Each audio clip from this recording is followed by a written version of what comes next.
Lanjutkan dulu nih dialognya untuk segmen ini.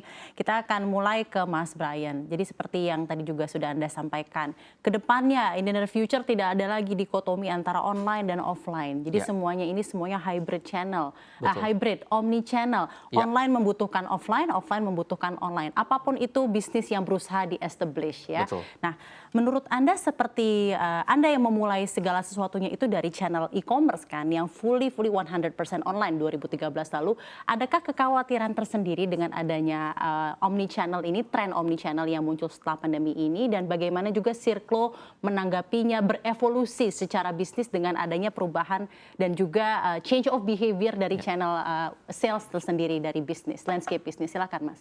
Baik, betul. Jadi tadi Circlo sendiri 2013 dimulai memang dengan fokusnya e-commerce saja yang artinya E-commerce memang saja. betul-betul online gitu ya. Namun kita lihat pergerakannya memang ke depan itu dengan online-nya makin tinggi juga, maka hybrid solution atau yang kita sebut dengan omnichannel itu adalah masa depan buat Circlo. Dan juga buat semua pelaku. Dan ini kita bisa lihat sebagai tantangan, tapi di saat yang bersamaan juga sebuah peluang, gitu ya. Jadi bahwa semua pelaku usaha itu perlu memikirkan hybrid atau omnichannel model ini, di mana pengalaman Circlo sendiri selama pandemi, kami kan menyaksikan bagaimana banyak perusahaan yang tadinya sudah sangat kuat secara offline, lalu kemudian karena pandemi offline-nya harus tutup, akhirnya terburu-buru Bikin terpaksa online. online. Dan kami banyak membantu perusahaan seperti itu. Tapi di sisi lain juga, sekarang dengan PPKM sudah mulai mereda, pandemi sudah mulai mereda, PPKM sudah makin longgar, sebaliknya banyak perusahaan yang kami bantu tadinya itu Online saja. full online, sekarang mulai melirik offline juga. Kita lihat juga banyak pelaku e-commerce juga nama-nama besar yang tadinya memang fokusnya di online, sekarang mulai membuka gerai-gerai offline.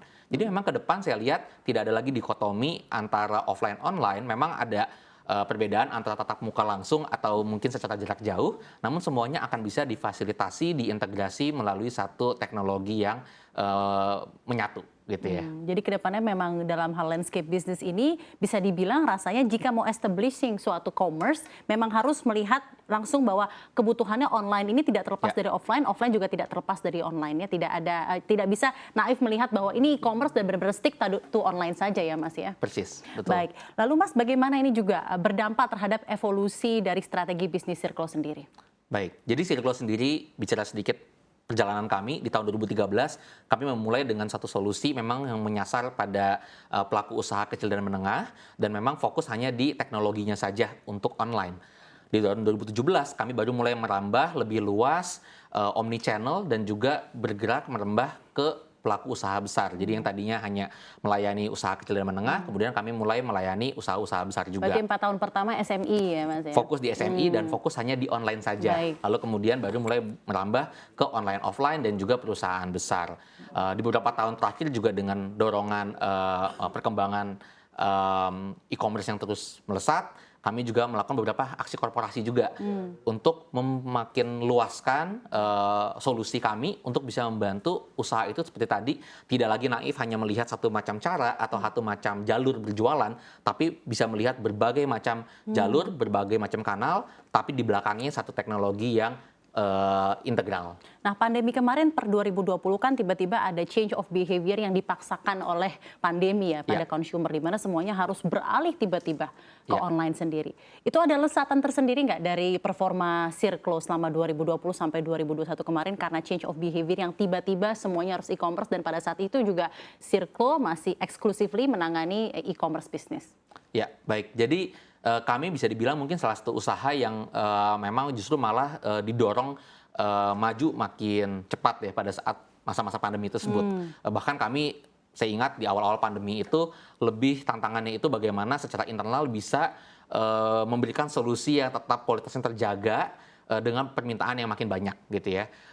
Kalau bicara tentang angka juga di mana kami bisa meningkat 100% year on year itu yang tadinya di tahun-tahun sebelum pandemi juga sudah seperti itu, tapi tadinya kan kalau namanya usaha sudah makin besar kan makin susah untuk kemudian bisa berkembang dengan kecepatan yang sama. Namun kemudian karena pandemi, orang-orang semua harus online, pelaku usaha juga semua energinya yang tadinya mungkin ke kami bisa dibilang online ini sebagai bagian kecil lah gitu ya dari usaha klien kami, tapi kemudian pandemi ini menjadi 100% upaya dayanya, pemikirannya semua adalah bareng kami membesarkan e-commerce-nya dan sehingga itu membuat perkembangan Silk Law memang justru cukup cepat di Cukup saat baik selama pandemi itu ya, betul. karena memang ada transisi tadi itu ya, change of behavior itu tadi. Iya. Baik, saya akan kembali lagi ke Mas Bima. Mas Bima, sekarang saya juga mau bertanya langsung dari hemat pandang Idea sendiri mengenai PHK, Mas.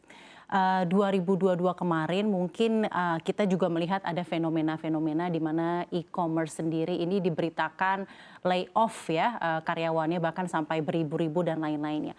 Tanggapan dari Idea sendiri mengenai hal ini seperti apa? Karena di satu sisi kita juga melihat sebenarnya e-commerce ini masih begitu banyak optimismenya terhadap growth-nya dan juga potensinya masih begitu besar. Lalu mengapa bisa sampai terjadi hal-hal seperti PHK di beberapa e-commerce kenamaan?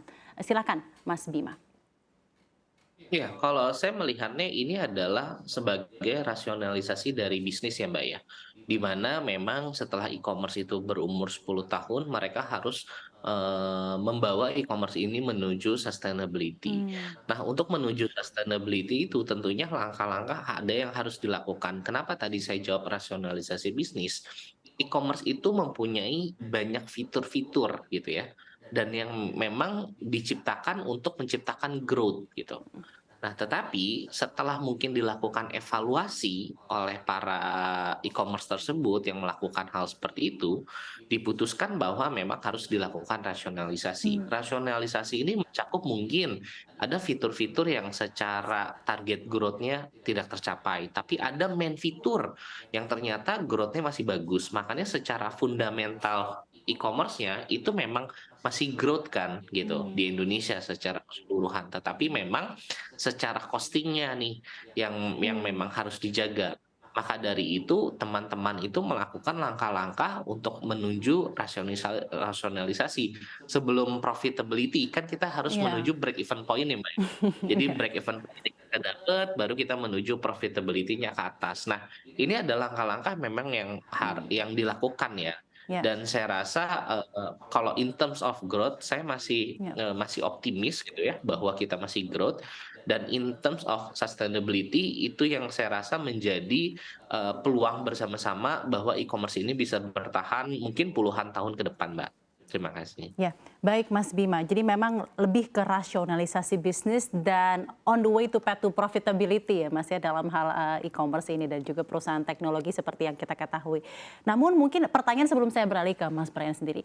Namun mungkin adakah something yang juga men-trigger bahwa normalisasi dan rasionalisasi bisnis ini terjadinya harus di tahun lalu? Apakah memang karena ada, kalau kita ketahui kan juga ada kenaikan suku bunga yang tinggi dari bank sentral ataupun juga bisa dibilang ini pasca pandemi jadi runway sudah, kalau kata orang awam sudah tipis, atau seperti apa sebenarnya kenapa mesti terjadi rasionalisasi besar-besaran dalam e-commerce dan technological companies dalam hal layoff ini terjadi marak di tahun lalu, Mas, pandangan Anda? Iya, kita melihat bahwa di tahun lalu memang ada penaikan suku bunga ya. Itu menyebabkan laju investasi yang memang setidaknya dulu melihat Asia Tenggara gitu ya, sekarang juga kembali melihat di negara-negara yang menaikkan suku bunga. Tentunya ini akan berimpact kepada runway yang memang teman-teman siapkan gitu loh. Jadi semakin panjang runway itu tentunya akan membuat company kan lebih sehat ya, Mbak. Betul. Jadi langkah-langkah itu memang dilakukan as soon as possible gitu loh istilahnya. Jadi kalau memang dia melakukan ya untuk menuju ke sustainability yang lebih meningkat, Mbak. Jadi memang lebih ke arah sustainability dan di satu sisi juga karena memang ada masih begitu banyak optimisme ya terhadap e-commerce dan juga growth-nya ini di Indonesia. Tanggapan tersendiri mungkin menambahkan apa yang disampaikan oleh Mas Bima mengenai fenomena yang terjadi tahun lalu, Mas. Ya, baik. Di Siklo sendiri kami percaya bahwa pada akhirnya semua usaha itu kan perlu membuat profit dan berkelanjutan ya, gitu ya. Namun kemudian menuju ke sana memang kan kemudian ada namanya ada inovasi, ada disrupsi yang dilakukan, itu membutuhkan biaya yang besar. Dan kemudian memang yang disayangkan adalah bagaimana 1-2 tahun terakhir ini mungkin banyak optimisme yang dibangun di awal itu terlalu tinggi, lalu kemudian tiba-tiba kedatangan beberapa fenomena makro yang tidak favorable. Fenomena makronya itu seperti era suku bunga tinggi. Suku bunga yang kemudian melonjak, lalu kemudian ada beberapa rantai pasok yang terganggu Iya, juga iya, gitu ya, supply sehingga chain. dan mungkin beberapa juga fenomena perusahaan-perusahaan teknologi yang besar yang kemudian ternyata gagal gitu ya, itu membuat secara umum mungkin pendanaan kemudian menjadi lebih langka gitu ya, dan kemudian itu membuat perencanaan yang dibuat atas dasar optimisme yang ada sebelumnya, yang mungkin oke, kita akan berinovasi dan bakal mendisrupsi pasar ini selama beberapa tahun ke depan, baru kemudian kita akan untung, itu terpaksa perlu Adjustment, dipersingkat, perlu di-adjust, perlu dibuat, perlu dipercepat untuk terjadi dengan lebih cepat, dan sehingga itu salah satu langkahnya yang perlu dilakukan mungkin adalah rasionalisasi yang terjadi di Baik. beberapa Seperti yang tadi perusahaan. disampaikan oleh Mas Bima juga ya, rasionalisasi perusahaan agar tetap sustainable tentunya. Betul. Nah, dalam hal yang terjadi, jadi memang goncangan, shock terhadap makroekonomi ini, apakah sebenarnya dari pelaku e-commerce sendiri sudah sempat diantisipasi, Mas? Karena kan kita lihat memang awalnya di 2010 ke atas itu ada begitu banyak technological boom, ada begitu banyak optimisme, jadi memang ada aliran dana yang juga begitu besar terjadi Ya. ke technological companies dan lain-lain. Apakah hal-hal seperti tadi kenaikan suku bunga tinggi, tensi geopolitik yang akhirnya berpengaruh terhadap supply chain dan juga pandemi ini sudah rasa-rasanya sempat diprediksi sebelumnya oleh teman-teman pelaku e-commerce di Indonesia? Saya pikir secara umum bahwa pasar itu ada siklusnya, itu saya rasa semua orang mengetahui. Jadi dan cycle market lah betul intinya. betul ya, dan itu pasti terjadi satu dengan lain caranya gitu ya. Namun kemudian waktunya persisnya kapan dan bagaimana itu kan tidak ada yang tahu persisnya gitu ya. Kalau ada yang tahu semua orang akan bisa mengantisipasi dengan sangat baik. Namun kemudian memang ini saya rasa terjadi dengan lebih cepat atau lebih mendadak, dan beberapa hal variabel mungkin juga ada yang tidak diantisipasi persis sebelumnya, sehingga kemudian memang langkah rasionalisasi perlu diambil dalam waktu yang singkat. Baik, Mas, di tahun ini bagaimana khusus untuk Circle sendiri optimismenya dan proyeksi bisnisnya di 2023? Singkat saja, Mas. Baik, jadi masuk di tahun ini kami memulai tahun ini dengan mantap, dalam artian bahwa kami memiliki fundamental bisnis yang kuat dan juga pertumbuhan pasar maupun potensi yang cukup masih besar. Jadi kami sendiri masih mengantisipasi perkembangan perusahaan yang bisa setidaknya 50% atau lebih di tahun 2023 ini. Dalam hal revenue atau apa, Mas? Betul, dalam hal pencapaian revenue yang adalah artinya transaksi yang bisa kami bantu untuk Baik. klien-klien kami itu bisa meningkat 50% atau lebih di tahun ini, dan kemudian bagaimana perusahaan tadi sudah bisa mencapai profitability juga. Jadi optimisme dengan fundamental yang masih begitu kuat dan juga potensinya yang juga masih begitu besar untuk Betul. e-commerce di Indonesia. Baik, terima kasih banyak Mas Brian, CEO and founder CEO and Circle Group, and Brian Marshall serta Ketua Umum Asosiasi E-commerce Indonesia, Mas Bima Laga, telah berdiskusi bersama kami di Profit Indonesia.